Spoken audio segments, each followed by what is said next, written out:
SIR আবহে রাজ্য জুড়ে ঘটে যাচ্ছে বিভিন্ন ঘটনা। তার মধ্যে কোনো কোনো ঘটনা আলাদা করে জায়গা করে নিচ্ছে সংবাদ শিরোনামে।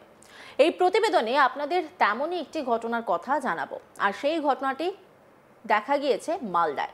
জন্ম সার্টিফিকেট তৈরি ও সংশোধন করার ভিড় মালদা মেডিকেল কলেজ ও হাসপাতালে।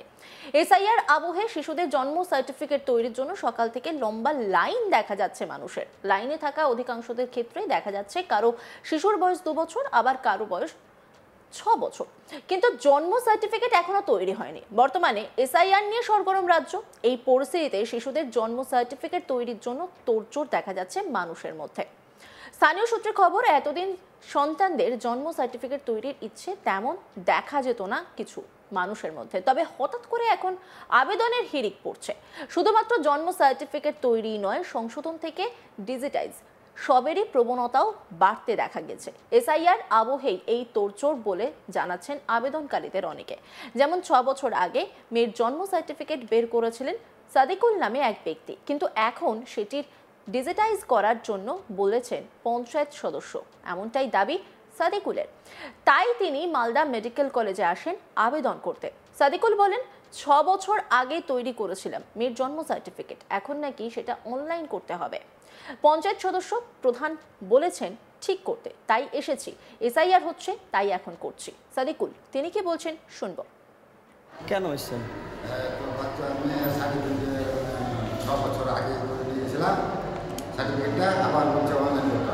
কেন এখন কেন করছেন? কে বলছে এটা করতে? না, এখন কিসের আতঙ্ক এটা? বলছে যে এসআইআর হচ্ছে, কে পাঠালো ওখানে? আপনার কি বললো?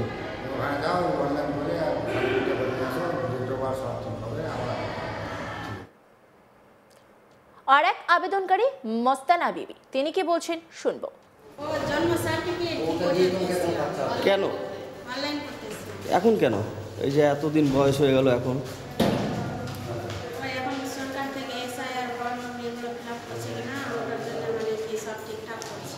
একটা আতঙ্ক আছেন, একটা আতঙ্কে এসছেন। এখন কি লাইন দেখলেন? লম্বা লাইন নাকি? সব ঠিক করছে?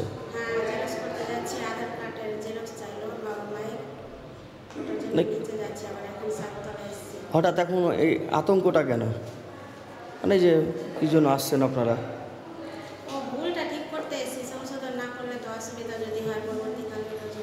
এখন এসআইআর চালু হয়েছে নাকি? শুধুমাত্র মালদা মেডিকেল কলেজে নয়, জেলার পঞ্চায়েত অফিসগুলোতেও বাড়ছে এই সংক্রান্ত ভিড়। এছাড়াও বিভিন্ন গুরুত্বপূর্ণ নথিতে চলছে নাম পদবি ঠিক করার কাজ। নামের বানান ভুল থাকলে সেটিও ঠিক করার জন্য ভিড় বাড়ছে। যদিও এই প্রসঙ্গে মালদা মেডিকেল কলেজ কর্তৃপক্ষের দাবি, নিয়মিত মানুষ এখানে আসেন জন্ম সার্টিফিকেট তৈরির জন্য। এই সময় বেশি হচ্ছে এমন কোনো ব্যাপার নয়। সুজিত দাস তিনি কি বলছেন শুনবো। আমাদের এটা একটা রুটিন কাজ যে মানুষ বার্থ সার্টিফিকেট বা ডেথ সার্টিফিকেট কারেকশন করতে আসেই। বিভিন্ন কাজের জন্য, কারো পাসপোর্টের জন্য, কারো ভর্তির জন্য, কারো টাকার জন্য, এরকম আসে। এবং আমরা যেটা দেখি তার ডকুমেন্টস ঠিক আছে কিনা। ডকুমেন্টস যদি মিসম্যাচ থাকে তাহলে আমরা সেক্ষেত্রে ফার্স্ট ক্লাস ম্যাজিস্ট্রেটের বা এক্সিকিউটিভ ম্যাজিস্ট্রেটের এফিডেভিট নিয়ে, আবার কোনো ক্ষেত্রে যদি দরকার হয় তো আমরা পেপার পাবলিকেশন নিয়ে তবেই আমরা কারেকশন করছি। না, আমাদের হাসপাতালে যাদের জন্ম বা মৃত্যু হয়েছে তারাই আসছে। আমাদের খুব বেশি চেঞ্জ বা বেশি বেড়েছে এরকম না। আমাদের 100-200 এটা এরকম ডেলি আমরা পেশেন্ট করি, সার্ভিস দিই। তাদের যেটা প্রবলেম, আয়দার তাদের বার্থ সার্টিফিকেটের নাম কারো ভুল থাকছে, বাবার নাম কারো ভুল থাকছে, অথবা ডেথ সার্টিফিকেটের নাম ভুল থাকছে, এটাই মেনলি কারেকশন করতে বেশি আসে। এখন আমরা অতটা বেশি পাচ্ছি না যে এসে নিচ্ছে এরকম, সে 1-2 হয়তো নিচ্ছে।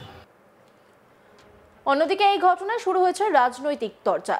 চলুন শুনে নেওয়া যাক কি বলছে বিজেপি ও তৃণমূলের তরফ থেকে।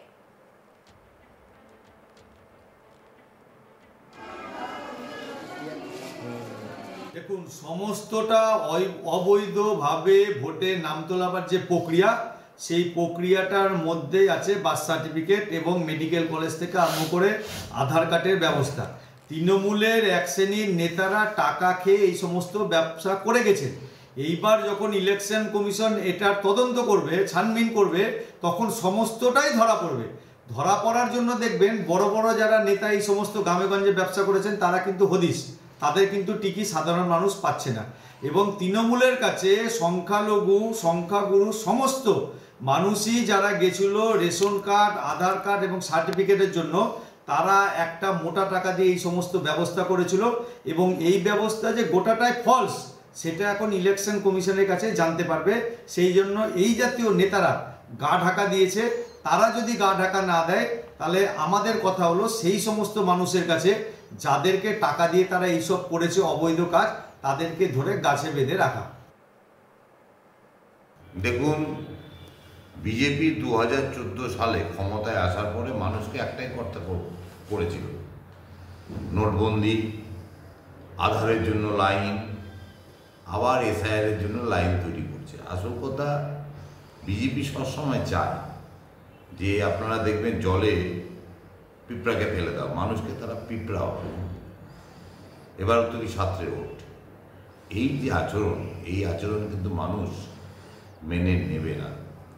পশ্চিমবাংলার আগামী নির্বাচনে এবং যেখানে যেখানে এসআইআর করার চেষ্টা করছে তড়িঘড়ি, বিশেষ করে বিরোধী রাজ্যে, এটা কিন্তু বুমেরাং হয়ে ফিরবে।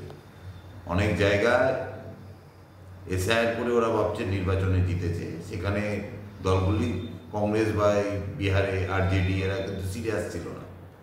আমাদের নেতা অভিষেক বন্দ্যোপাধ্যায়ের নেতৃত্বে আমাদের কর্মীরা মানুষকে এসআইআর পরিষেবা দিচ্ছে। আর সুপ্রিম কোর্টের কাছে প্রশ্নে পড়ে যাবে বলে, বিচার ব্যবস্থার কাছে বলে 7 দিন বাড়িয়েছে। এটা বলছি, বারবার করছি, যথেষ্ট নয়। এই যে মানুষকে দৌড় করানো, আতঙ্ক সৃষ্টি করে বলছে 1 কোটির নাম বাদ যাবে, সবাই বলে মুসলমান। শুধুই মুসলিম বলে কোনো কথা আছে? দলিত মানুষ, আদিবাসী মানুষ, যাদের অনেকের পরিচয় মানে কাগজপত্রের ঠিকঠাক নেই, তারপরে আপনার রাজবংশী, মতুয়া, এইসব সম্প্রদায়ের অনেকের কাজ নেই। তাছাড়া 2002-এ যারা চাকরি বাকরি করতেন, ট্রান্সফারেবল জব ছিল, তাদের এই অসুবিধাগুলো হচ্ছে। মানুষকে এইভাবে বিপদে ফেলা, এসআইআরের বিরোধিতা তো তৃণমূল করছে না। তৃণমূলের বক্তব্য পরিষ্কার, এসআইআর হোক, সময় নিয়ে হোক। জন্ম সার্টিফিকেট তৈরি ও সংশোধন করার ভিড় মালদা মেডিকেল কলেজ ও হাসপাতালে। এসআইআর আবহে শিশুদের জন্ম সার্টিফিকেট তৈরির জন্য সকাল থেকে লম্বা লাইন দেখা যাচ্ছে মানুষের। লাইনে থাকা অধিকাংশদের ক্ষেত্রেই দেখা যাচ্ছে কারো শিশুর বয়স 2 বছর, আবার কারো 6 বছর, কিন্তু জন্ম সার্টিফিকেট এখনো তৈরি হয়নি। বর্তমানে এসআইআর নিয়ে সরগরম রাজ্য। এই পরিস্থিতিতে শিশুদের জন্ম সার্টিফিকেট তৈরির জন্য তোড়জোড় দেখা যাচ্ছে মানুষের মধ্যে। অন্যান্য খবরের আপডেটের জন্য অবশ্যই নজর রাখুন আজ তাক বাংলার ইউটিউব স্ট্রিমিংয়ে। লাইক, কমেন্ট, শেয়ার এবং সাবস্ক্রাইব করতে ভুলবেন না।